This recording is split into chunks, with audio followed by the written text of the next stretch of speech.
Ahora sí, po.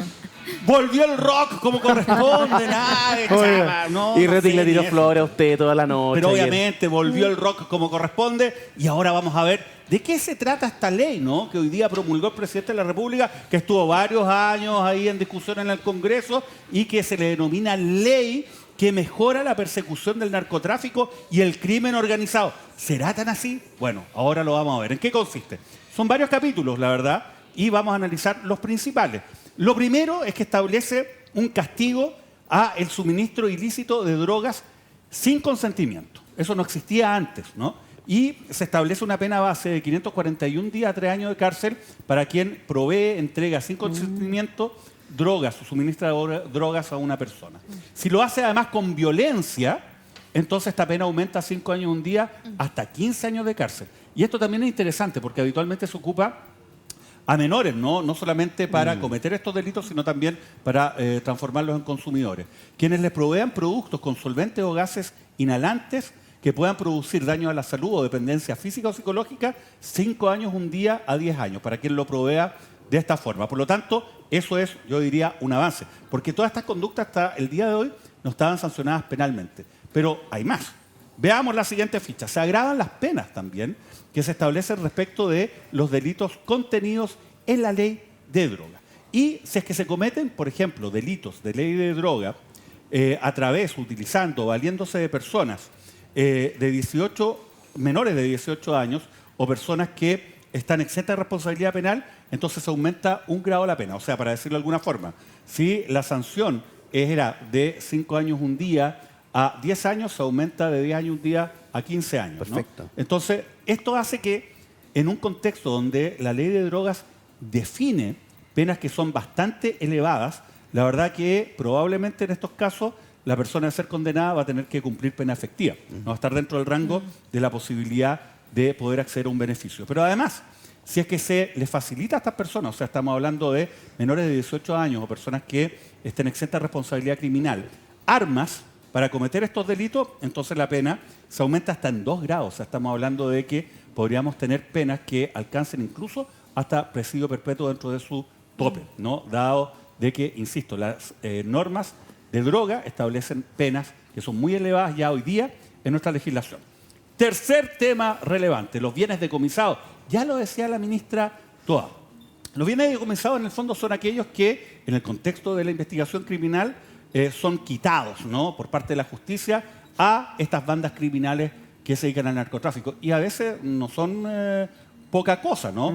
Bienes inmuebles, joyas, autos de lujo, mucho dinero en efectivo y además la propia droga, obviamente. ¿Qué es lo que se establece respecto a este tema? En primer lugar, se amplía la posibilidad de decomisar estos bienes. No solamente se van a decomisar aquellos bienes que están vinculados directamente a la comisión de estos delitos, ¿no? Uno podría encontrar, por ejemplo, armas, ¿no?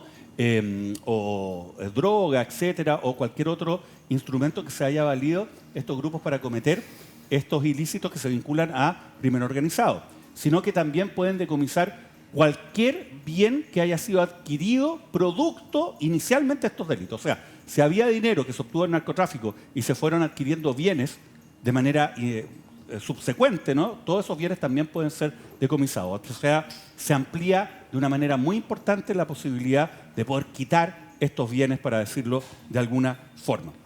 Esto es importante además, porque habitualmente estos bienes eran destruidos muchas veces. Bueno, ahora van a poder ser entregados a instituciones del Estado o a organismos sin fines de lucro que estén debidamente registrados, pero solamente para un determinado fin, para la prevención del consumo indebido, tratamiento y rehabilitación de personas que estén adictas precisamente a las drogas. Pero no solamente eso, también se puede hacer un destino provisional de inmuebles, sobre todo, a unidades policiales y de la Fiscalía que se dediquen a la investigación, persecución del narcotráfico. O sea, también se permite que todos los recursos de estas organizaciones criminales sean tomados y llevadas a los órganos, a las instituciones policiales y fiscalías que están dedicadas a la persecución de estos delitos. Acá hay un tema que es súper clave, que es otro capítulo importante, que tiene que ver con la unidad de análisis financiero, ¿no? Hasta el día de hoy, esta UAF, la unidad de análisis financiero, lo que se dedica es básicamente recibir antecedentes de bancos, instituciones financieras respecto de ciertas operaciones que son sospechosas. Hay una alerta roja porque de repente hay un movimiento, por ejemplo, multimillonario a una cuenta corriente que no tiene justificación. Esta unidad recibe el aviso, ¿no?, de los bancos o las instituciones a cargo y, en su caso, remiten los antecedentes al Ministerio Público para poder así tener una alerta temprana y poder perseguir eventuales delitos de crimen organizado o narcotráfico.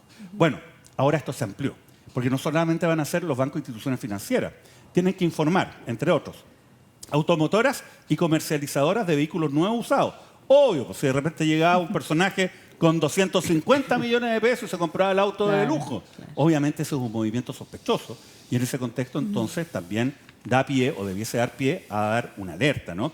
Empresas de arriendo de vehículos también.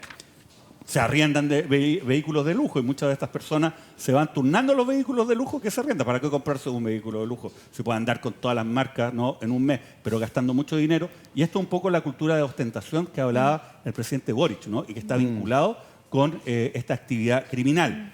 Personas que se dedican a la fabricación de ventas o armas.